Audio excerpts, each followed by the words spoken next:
श्री स्वामी समर्थ सगळ्यांना. आज आपण बनवणार आहोत भोगी स्पेशल कोल्हापूरची झणझणीत अशी भोगीची भाजी आणि बाजरीची भाकरी.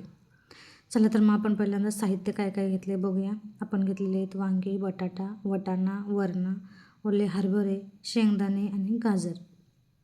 त्याचबरोबर आपण काही मसाले घेतलेले आहेत बेसिक. त्याच्यामध्ये आहे अद्रक, लसूण, जिरे, गरम मसाला, हळद पूड, मिरची पूड, कोल्हापूरचा मसाला आणि भाजलेलं खोबरं किसून. त्याचबरोबर आपण कांदा घेतलेला आहे कापून आणि तो पण भाजून घेतलेला आहे आणि टोमॅटो बारीक चिरलेली कोथिंबीर. चला तर मग आपण आता सुरुवात करूया. सगळ्यात अगोदर आपण गॅस चालू करणार आहोत. त्याच्यानंतर गॅसवरती एक पातेलं ठेवून त्याच्यामध्ये 1 ते 2 चमचे आपण तेल घालणार आहोत. जसं तुम्हाला तेलकट जसं आवडतं त्यानुसार ॲडजस्ट करून आपण 1 ते 2 चमचे आपण तेल घालणार आहोत आणि त्यामध्ये आपण भाजलेला कांदा, खोबरं, आलं लसूण पेस्ट, कोथिंबीर वगैरे याचा सर्व वाटण मसाला करून घेतलेला आहे आणि तो मसाला आपण या तेलामध्ये टाकून देत आहे. मसाला चांगला भाजत आला की आपण मगाशी टोमॅटो विसरलो होतो टाकायचं, तो टोमॅटो टाकून दिलेला आहे आणि त्याचबरोबर आपण याच्यामध्ये हळद, गरम मसाला आणि मिरची पूड आणि आपला कोल्हापूरचा मसाला हे सर्व पदार्थ आपण त्याच्यामध्ये ॲड करून मसाला चांगला मिक्स करून घ्यायचा. असं घ्यायचं की जोपर्यंत मसाल्याला तेल सुटत नाही. जेव्हा मसाल्याला तेल सुटायला लागलं की त्याच्यामध्ये आपण ज्या स्वच्छ धुवून घेतलेल्या आणि बारीक कट केलेल्या सर्व भाज्या एकत्र करून त्याच्यामध्ये टाकून द्यायच्या. त्याचबरोबर आपण चवीनुसार मीठ टाकतो त्याच्यात आणि मगाशी जे वाटणाचं आपण भांडं केलं होतं त्याच्यामध्ये आपण पाणी थोडंसं टाकून ते पाणी आपण याच्यामध्ये ओतून देतो आहे. त्याचबरोबर आणि आपल्याला हवं तसं पाणी आपण एक्स्ट्रा देखील त्याच्यामध्ये टाकून देतो आहे आणि त्यानंतर आपण मस्तपैकी आपली भाजी तयार झालेली आहे. आपण हलवायची त्या भाजीला. चवीनुसार त्याच्यामध्ये मीठ पण आपण टाकलेलं आहे आणि मस्त अशी भाजीला आता कट येतो आहे.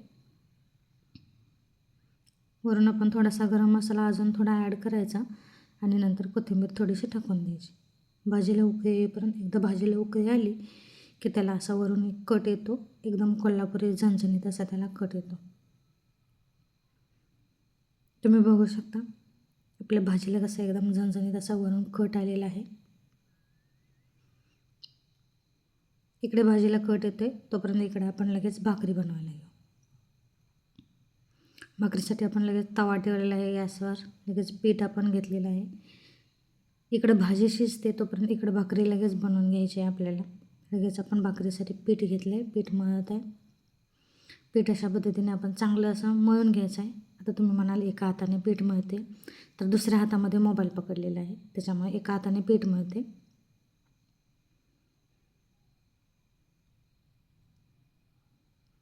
मला भाकरी परातीत पण करता येतात, पण एका हाताने मोबाईल पकडल्यामुळे परत पकडता येणार नाही म्हणून मी पोळपीठवरती भाकरी करते.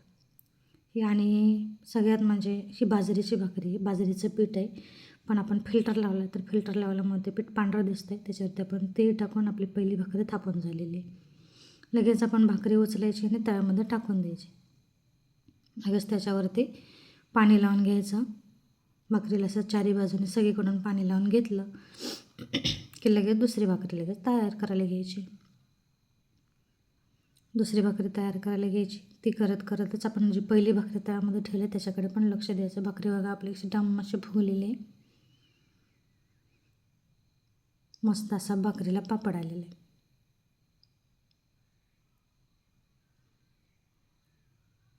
बरोबर लगेच आपण दुसरीकडे एक कढई ठेवली.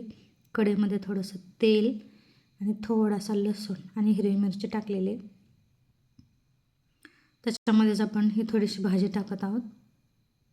ह्या भाजीला काय पाणी घालायची काही गरज लागत नाही कारण हे ऑटोमॅटिकली लहान होते. त्याच्यामध्ये नंतर चवीनुसार मीठ टाकायचं आणि भाजी ही मस्त अशी परतून घ्यायची. थोडी भाजी शिजत आली की याच्यामध्ये शेंगदाण्याचा कूट वगैरे टाकायचं. शेंगदाण्याचा कूट टाकल्यामुळे ही भाजी चवीला एकदम अतिशय उत्कृष्ट लागते. ही अशी आपली रेसिपी याची भोगीची भाजी कोल्हापुरी झणझणीत तयार झालेली आहे. रेसिपी आवडली असल्यास चॅनलला लाईक करा, सबस्क्राईब करा आणि शेअर करा.